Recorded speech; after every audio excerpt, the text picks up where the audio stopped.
តោះសួស្តីអ្នកនរគ្នាដោយសារថ្ងៃមុនមានបងប្អូនម្នាក់គាត់ចង់ឲ្យខ្ញុំធ្វើការបង្ហាញទាក់ទងជាមួយនឹងការដាក់លេខទំព័រដោយគាត់ចង់បាន page ទី1ហ្នឹង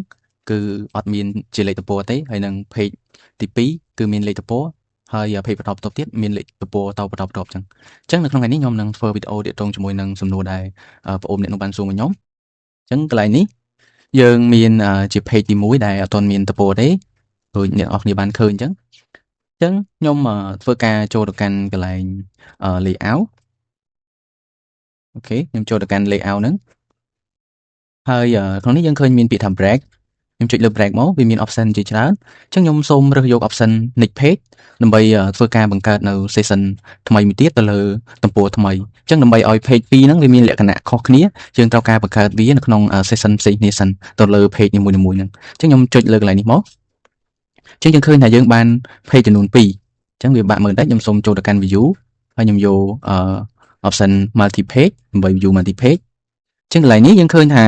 យើងមាន page ចំនួន2ដែល page ទី1គឺយើងចង់ឲ្យវាអត់មានជាលេខទំព័រទេហើយ page ទី2គឺយើងចង់ឲ្យវាមានលេខទំព័រធម្មតាអញ្ចឹងកន្លែងនេះខ្ញុំអត់ទាន់បានដាក់ទំព័រទេអញ្ចឹងយើងទៅដាក់លេខទំព័រធម្មតាមកឬក៏យើងមើលពី session ដែលយើងបាននេះសិនអញ្ចឹង session ដែលខ្ញុំនិយាយគឺកន្លែងនេះដោយអ្នកទាំងអស់គ្នាបានឃើញអញ្ចឹងក្នុងនេះវាមាន footer session 1ហើយនិង footer session 2អញ្ចឹងកាលណាថា session វាផ្សេងគ្នាចឹងហើយយើងអាចធ្វើការកំណត់ទៅលើលេខទំព័រហ្នឹងមានលក្ខណៈខុសគ្នាបានដែរតែយើងនៅសល់កំណត់នៅលក្ខខណ្ឌមួយចំនួនទៀតអញ្ចឹងនៅកន្លែងនេះវាមិនមែនមានតែ footer ទេ header ក៏ដូចគ្នាដែរតែកន្លែងនេះខ្ញុំសូមបង្ហាញនៅលើ footer ទេចុះហើយ header ក៏វាមិនខុសគ្នាពី footer ទេអ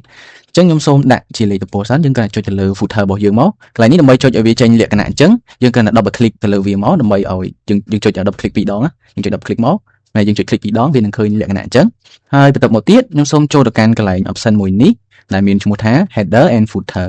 អញ្ចឹងកាលណាដែលយើងចូលក្នុងនេះយើងឃើញមានថា option មួយគឺ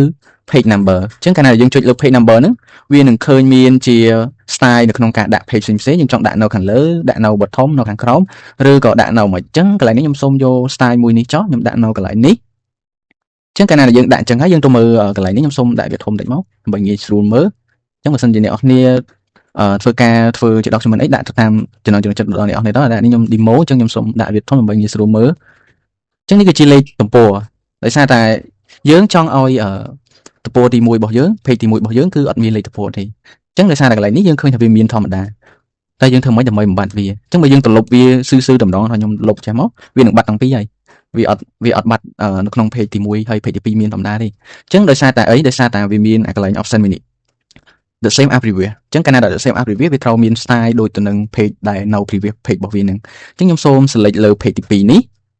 ហើយយើងចូលទៅកាន់ option មួយនេះដូចគ្នាមានន័យថា header and footer ដូចគ្នាអញ្ចឹងយើងឃើញមានពាក្យមួយដែលមាន option មួយដែលមានពាក្យថា link to previous អញ្ចឹងយើងគណ click ទៅលើវាមកដើម្បីឲ្យកន្លែង option មួយនេះគឺវាបាត់ពាក្យមិញហ្នឹងហើយអញ្ចឹងកាលណាដែលវាបាត់អញ្ចឹងយើងចូលទៅលុប page មួយមកលុបកន្លែងលេខទំព័រយើងមកអញ្ចឹងកាលណាយើងលុបវាអត់ទៅលុបអា page ហ្នឹងដែរទេអញ្ចឹងមានន័យយើងអាចដាក់ទំព័រទី1ហ្នឹងដោយគ្មានលេខទំព័របានហើយចុះចំពោះ page បន្តបន្ទាប់ទៀតយើងចង់ឲ្យវា start ចេញពីលេខទំព័រណាមួយយើងគួរធ្វើម៉េចអញ្ចឹងកន្លែងនេះយើងគ្រាន់តែចុចលើវាមកហើយយើងយក option header and footer ដូចគ្នាហើយយើងអាចចូលទៅកាន់កន្លែង option មួយនេះpage number ដូចគ្នាអញ្ចឹងនៅនេះយើងមានជាលក្ខណៈជា format នេះមួយនេះ format page number ហ្នឹងយើងចុចលើវាមកអញ្ចឹងយើងឃើញថានៅក្នុង format page number ហ្នឹងវាមានstyle នៅក្នុងលេខទំព័រមាន style ផ្សេងៗដែលយើងចង់ដាក់អញ្ចឹងខ្ញុំយកលេខ1លេខ2លេខ3ហ្នឹងចុះហើយបន្ទាប់មកទៀតខ្ញុំសូមយក start from លេខ1នេះអញ្ចឹងយើងទៅមើលមកថាយើងមាន start លេខ1ហើយអូខេអញ្ចឹងយើងបាន start លេខ1ហើយអញ្ចឹងយើងចង់ add page វាបន្ទាប់ទៀតហើយខ្ញុំចុចលើកន្លែងនេះហើយយើងចូលទៅកាន់កន្លែង layout នេះ layout មកយើងចុច break ហើយយើងចុច page បន្ទាប់នេះមកអូខេអញ្ចឹងយើងឃើញថា page របស់យើងគឺមានលេខទំព័រ start ចាប់ពី page ទី2ទៅចាប់ពីទំព័រទី2ទៅវាមានលេខទំព័រ start ពីលេខ1ហើយទៅបន្តទៀតអញ្ចឹងចំពោះ page ទី1នេះយើងអត់ចង់មានលេខទំព័រទេអញ្ចឹងខ្ញុំអាចដាក់កំណត់បែបហ្នឹងដើម្បីឲ្យវាអត់មានលេខទំព័របានអញ្ចឹងចំពោះលេខទំព័រហ្នឹងយើងចង់ដាក់ format អីផ្សេងយើងអាចដាក់បានយើងអាចចុចមកចុចលើកន្លែង header and footer ហើយយក option នេះមកហើយចុចកន្លែងនេះមកចឹងអាចបើយើងចង់ដាក់លេខចឹងយើងដាក់លេខជាលេខរ៉ូម៉ាំងអីចឹង វាបានដូចគ្នាអញ្ចឹងបើអ្នកនរគ្នាចង់ឲ្យនេះលេខរមាំងហើយបន្ទាប់ទៀតជាលេខអីផ្សេងយើងអាចបំបែក session នេះដូចខ្ញុំបានបំបែកអញ្ចឹងហើយខ្ញុំកើតតែពី session នេះវាមាន session ទី1 session ទី2អញ្ចឹងបើសិនអ្នកនរគ្នាចង់បំបែកវាជាទរង់ឲ្យមានsession ផ្សេងពីហ្នឹងយើងអាចដាក់ដូចអីដែលខ្ញុំធ្លាប់បានប្រាប់អញ្ចឹងយើងបង្កើត session ថ្មីមកដល់តែកន្លែងនេះអញ្ចឹងខ្ញុំ demo ឲ្យមើលចុះដល់តែកន្លែងនេះអញ្ចឹងខ្ញុំចង់បានឲ្យវាមាន session ថ្មីមួយទៀតអញ្ចឹងយើងគណៈចុចទៅកាន់កន្លែង layout ហ្នឹងមកយើងចុចលើ option break ទីទៅវាដូចតែគ្នាទេអញ្ចឹងយើងយក nick page ហ្នឹងដូចគ្នាមកដើម្បីបំបែក session ថ្មីមួយទៀតអញ្ចឹងយើងឃើញថានេះវា session ចូលជា session ទី3ហើយអញ្ចឹងកាលណា session ទី3យើងអាចធ្វើការកំណត់វាជាប្រភេទថាខ្ញុំបូក page មួយទៀតចុះ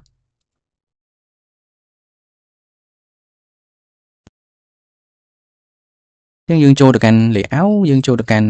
កន្លែងអូខេយើងចុចលើនេះយើងចូលទៅកាន់កន្លែង layout យើងចូល break យើងចូល page អញ្ចឹងយើងបាន page នឹងមួយទៀតហើយចានេះនៅ session មិញយើងចង់បានលេខរមាំងនេះចានេះយើងដាក់វាជា session ថ្មីហើយអញ្ចឹងយើងដកថាខ្ញុំដកនេះចេញមកវាឃើញថានេះវាបាត់អាមុខដែរដូចមុនដែរអញ្ចឹងយើងខ្ញុំថយមកវិញសិនមក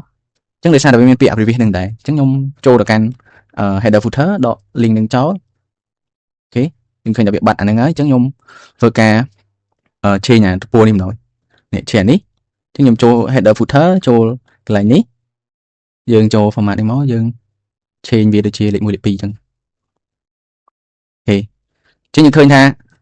អាហ្នឹងពូទី1គឺអត់មានលេខទំព័រទេពូទី2យើងចាប់ដើមពីលេខរមាំងបើយើងចង់លេខរមាំងបន្តទៀតយើងបង្កើតឲ្យវាទៅ section 2ដូចគ្នាមកវាទៅលេខរមាំងបន្តទៀតហើយយើងអាច